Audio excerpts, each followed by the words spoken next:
There was a time I thought I had everything figured out. I was making money, traveling the world, living the dream every man thinks he wants. The cars, the freedom, the attention. But the truth is, even the strongest men can get trapped by something small, something invisible. For me, it wasn't alcohol, it wasn't drugs, it was something much quieter, much cleaner, it fit in my pocket. Dating apps. You hear that and you might laugh. You think, Tate, you? The man who tells everyone to focus, to stay disciplined, to reject weakness? Yeah, me.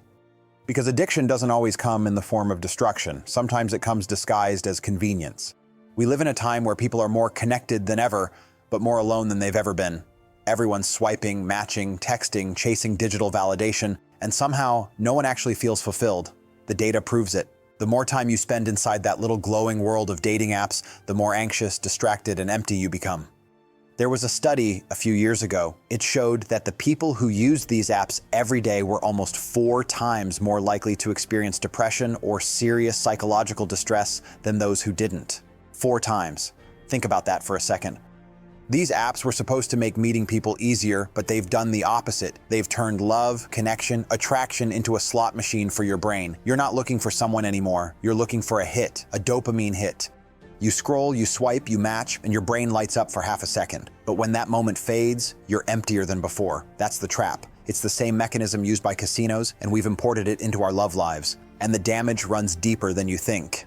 In one large Australian study, researchers looked at dozens of reports and found that over 85% showed a strong link between dating app use and body image issues. Imagine that.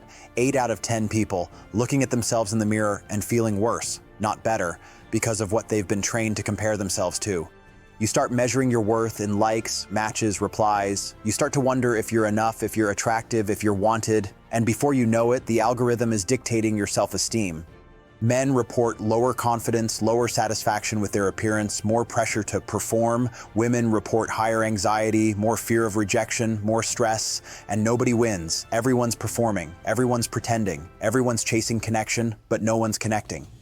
People think they're building options, when in reality, they're building insecurity. Every swipe tells your brain that love is disposable. Every unmatched profile tells you that rejection is normal, and every empty conversation convinces you that people aren't worth effort. You stop trying to build anything real because the next option is always one swipe away. It's not connection, it's consumption. And the more you consume, the less you feel. What's wild is that even when people realize this, they keep doing it.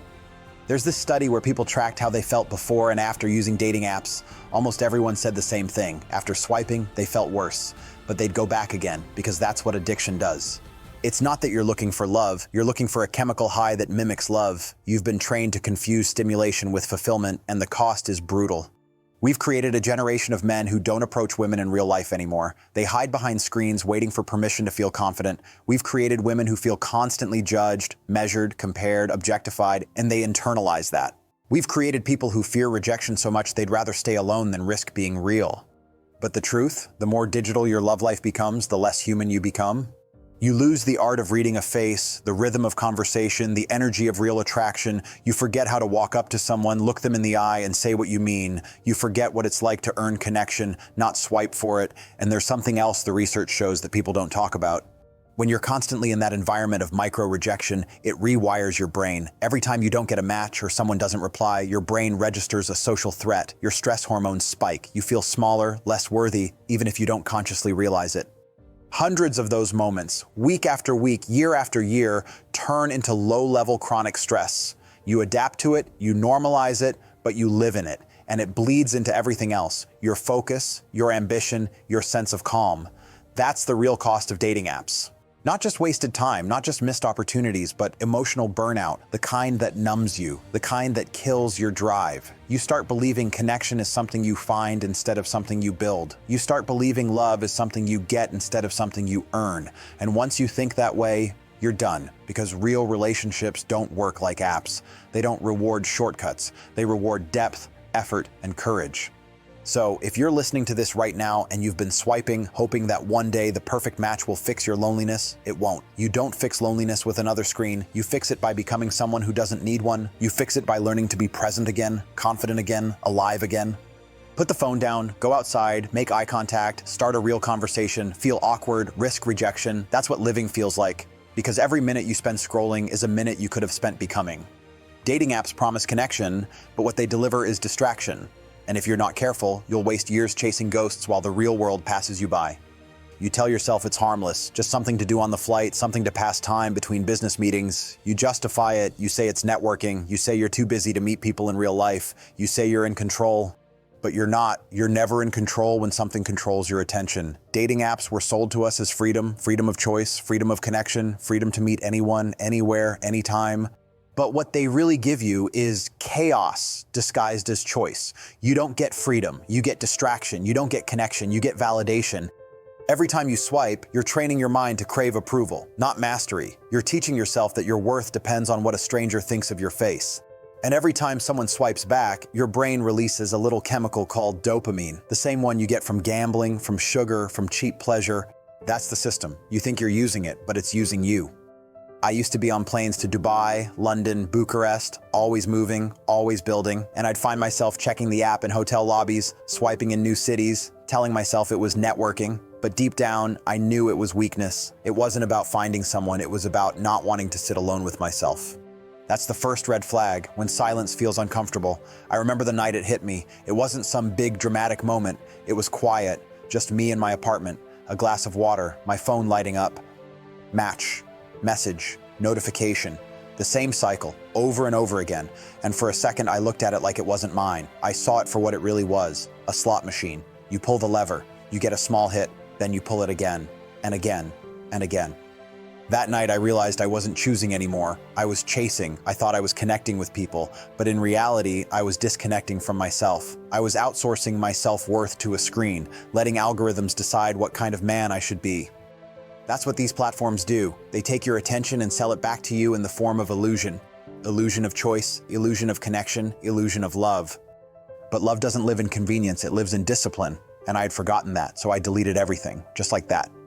But the storm doesn't leave quietly. You feel restless, you feel bored, you feel like something's missing. That's your brain detoxing, that's your dopamine levels recalibrating after years of cheap highs. And if you can push through that discomfort, that boredom, that's where the clarity begins. Without the endless scrolling, my focus sharpened. My mornings were cleaner, my mind was calmer. I could feel energy returning to me, energy I didn't even know I had lost. And women? They notice too. Because when a man stops chasing attention, he starts attracting it. When he's no longer desperate for validation, his presence changes.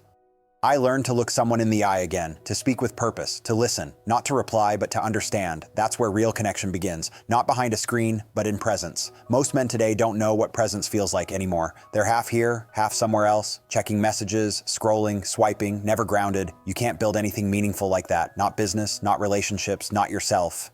I realized I had been spreading my attention too thin. Attention is currency. Spend it wisely. And when I started spending mine on discipline instead of distraction, everything around me elevated. Dating apps are not evil by design, but they are engineered to keep you weak, to keep you dependent, because weak men are profitable. They make you believe you need them to connect. They make you think that real effort is outdated, that real confidence can be replaced by filters and bios and witty lines. But confidence isn't coded. It's built, and it's built in silence, in solitude, in consistency. You don't build confidence by swiping right. You build it by waking up early, by facing your fears, by building your empire one step at a time. When you live with purpose, connection comes naturally. But when you live for validation, you lose purpose altogether. I stopped using dating apps because I realized they weren't designed for strong men. They're designed to create average ones, and I refuse to be average. Now I live with intention. Every conversation I have, I choose it. Every woman I meet, it's not because an algorithm matched us, it's because energy aligned. That's something these apps will never replicate. When I meet someone now, there's no performance. No waiting to be seen, no pretending, just truth, just presence, just real human energy. And it feels powerful, because it's earned. I don't need a stranger's approval to feel significant. My worth isn't up for negotiation. If you want to know what true freedom feels like, delete the things that make you feel dependent. It won't be easy, but it'll be worth it, because what you gain is more valuable than any validation, clarity, confidence, peace. You stop being a consumer of attention, you become a generator of it. And people feel that energy in business, in relationships, in life. It's rare, it's magnetic, because most men never break free from the loop. So here's my challenge for you. Delete it. Not tomorrow, not after one more swipe, but now. 1 week, no apps, no DMs, No late night scrolling. See what happens to your mind when you stop chasing and start building. See how your confidence grows when your validation comes from within. See how people respond to you differently when you're no longer seeking approval. If you can't go a week without it, you're not in control. You're owned. You can't claim to be free if you can't control your impulses. This is your test. Your silence is your weapon. Your focus is your advantage. Stop trading your attention for pixels. Stop letting machines decide who deserves your time. You are not a product. You are a man of value. Start acting like it. So this is my message to you. Not as a guru, not as a celebrity, but as a man who's walked the same path. I've been there. The endless swiping, the illusion of choice, the quiet emptiness that follows. And I can tell you, there's nothing waiting for you there. Everything you're looking for, peace, love, purpose, strength, it's not on your screen, it's inside you, waiting to be reclaimed. Don't let distraction steal your destiny. Don't let convenience replace connection. Don't let the illusion of abundance make you forget the beauty of depth, because one day, you'll look back and realize how much time you traded for nothing. Don't let that day come. Disconnect from the noise, reconnect with yourself. The world doesn't need more men chasing attention. It needs men who command it. And that starts with control. Right now, delete the app, rebuild your focus, reclaim your power. And when you do, you'll realize something no algorithm wants you to know. You never needed it. It needed you.